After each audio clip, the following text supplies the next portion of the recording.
We are going to discuss from the book called Six Sigma for Manager. Wonderful book. In the past videos we talked about it. The Six Sigma, Six Sigma tools, what manager should know, everything. But now here we are going to talk a little bit profound. And each chapter, for example, it has a 10 chapter. Each chapter, at the end of the chapter, the author has quoted manager checklist for each chapter. For example, chapter 1, chapter 2, chapter 3. And for example, what is Six Sigma? And you will find chapter 1 and there is a checklist for manager. Why do Six Sigma? Again, there is a checklist and all that. We'll go through each of them.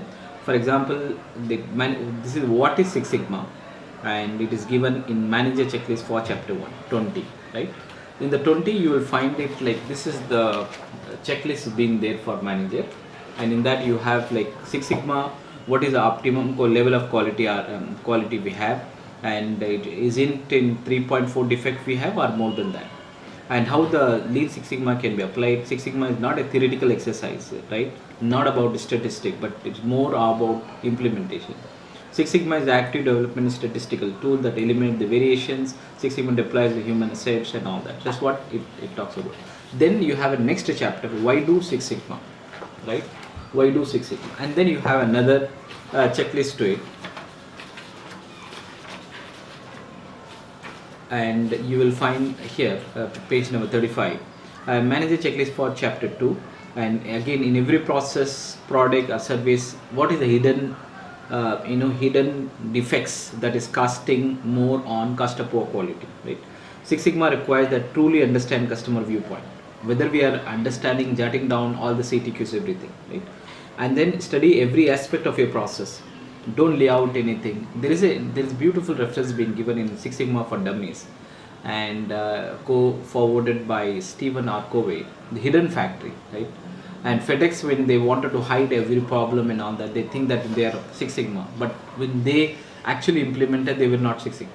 And then they went ahead with those actions. They open up their mind and then they carry it out, right? Exactly in the same thing. Manager checklist for one. I mean, why do Six Sigma? We also have to understand it's not just a theory, but how we can bring fruitfulness to the business. Study every aspect of a process and benchmark and all that is there in the chapter number 2. Setting business metric, this is also important. When you say business metric, what is very key is that we should not have anything, we should not set the target in a way that it is very complicated, it's not possible to achieve, right?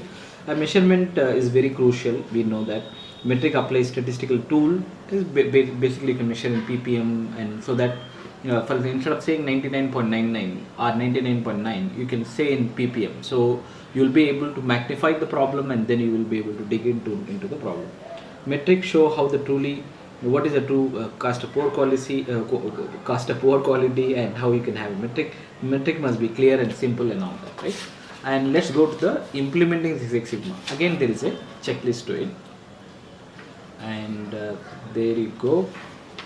And there is also question also been given, and I'm skipping it, and then let me go directly to implementing Six Sigma. Again, in chapter 4 you have, as you get started, keep the objective clear and stay on track and do not accommodate so much changes, everything.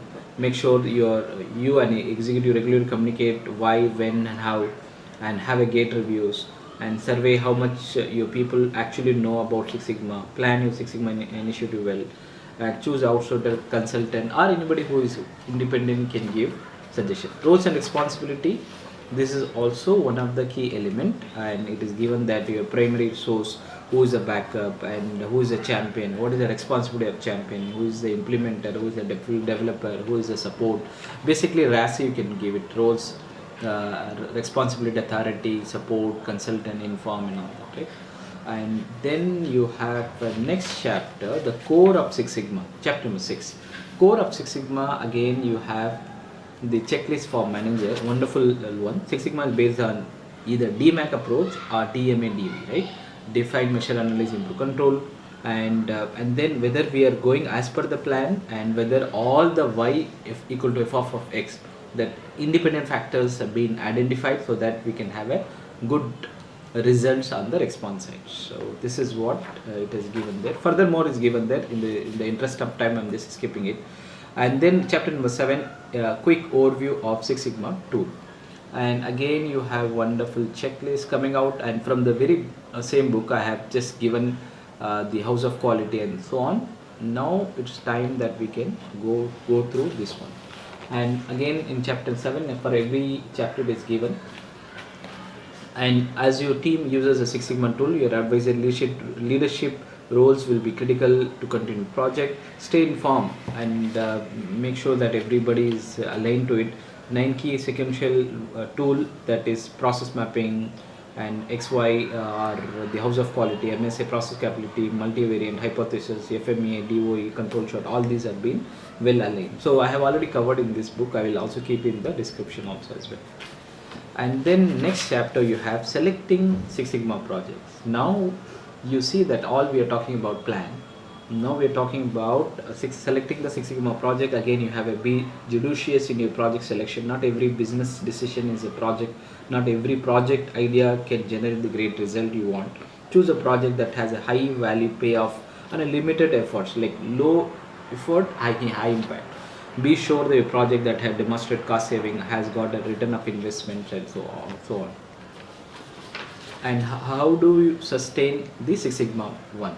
Again you have various big list is there, and for example manager will play a role, key role there.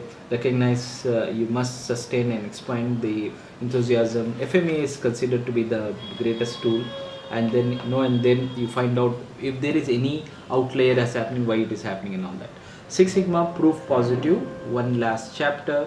And once again you have the checkpoint to it.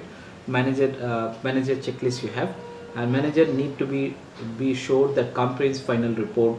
It is helpful to consider the real world case studies, how you can market it, how you can horizontally deploy it and all that, right? That's what it says. So I covered all the checklists for manager in all the 10 chapter. I hope you find it useful. Please stay tuned for such more updates, and thank you so much. Please take good care of